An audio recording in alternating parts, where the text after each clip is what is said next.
What's up, everyone? Joe with ECRM here, and with me is Pat from NIQ, who gave a great presentation on center store grocery trends at our ECRM center store grocery sessions in Chicago. One of the things that he talked about is new and innovative flavors and how they are taking over some center store categories. So, Pat, how are some of these new flavors getting into these products? Yeah, I think there's, in a kind of step back to be a more macro view, people are spending less on takeout food or going to restaurants. They're spending less going out and entertainment. And I think a lot of these consumers are trying to find that excitement at home. And I think that has led to an innovative growth spurt in some of these new flavors, like, having dishes as flavors, not just having a cheese flavored salty snack, but having a cheese burrito flavored snack where there's a little bit something that piques their interest, gets them to taste some exotic flavors from all over the world, not just some of the more ones that we're used to. Has been a big trend that we're seeing. So it's not just dishes as flavors, it's different takes on spices from around the world. It's takes on beverage inspired flavors and things like confection, or even in salty snacks, things like that.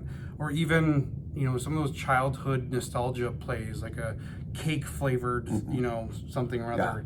There's a lot of those different items at play that's really creating an innovation burst of flavor, I guess. Yeah, and I like that. Flavors that were not necessarily originally in food, right, but like a latte flavored food, yes, or product. So I think that's really cool. But it changes. Different demographics are interacting with these flavors in a different way. Yeah. How does it vary across one to the other? Right. I think one of the interesting things that we saw is a lot of these new innovative flavors are actually very popular with Gen X. You'd think that it would be the Gen X, the millennials, the Gen Z that are getting all crazy with the new flavors, but they're really resonating with Gen X. We see a higher rate of adoption with some of those products amongst Gen X, and we're seeing less of it as the consumer gets a little older. The boomers, they're more traditional, I guess, in that sense. Maybe the taste buds are wearing out or something. Or there's but I think with that Gen X demographic, we're seeing a lot of experimentation. Millennials as well are diving into these different new flavors, and it's working with them. Yeah, well, I know one thing for sure, just from sampling products here, I definitely like trying out these new and unique flavors. I went to one brand, a hot sauce brand, that me and a colleague tried a flight of 9 different hot sauces, increasing levels of heat. And yes, this brand was on Hot Ones. They had a couple of them. And it was pretty interesting because just the dynamics of each different one, they were completely different.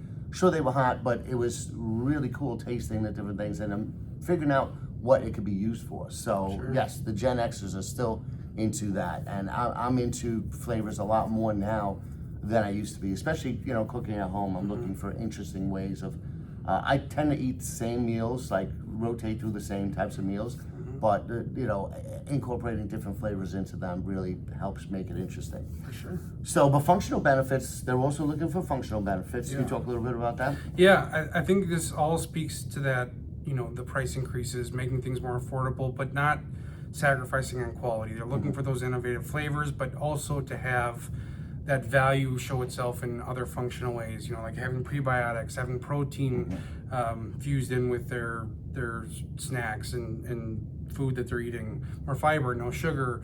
I think especially with a lot of the focus on artificial ingredients too, that's become a big hot topic. A lot of brands are being forced to take note of, and I think consumers are listening and actively looking for those types of products, given the swirl of information flooding about the ecosystem. I mean, you hit a good point, because a lot of the big podcasts out there that are very, very broadly distributed, like a Joe Rogan or Mark Hyman or whatever, there's a lot of health and wellness. So people are a lot more educated now on things like probiotics, prebiotics, fiber, protein.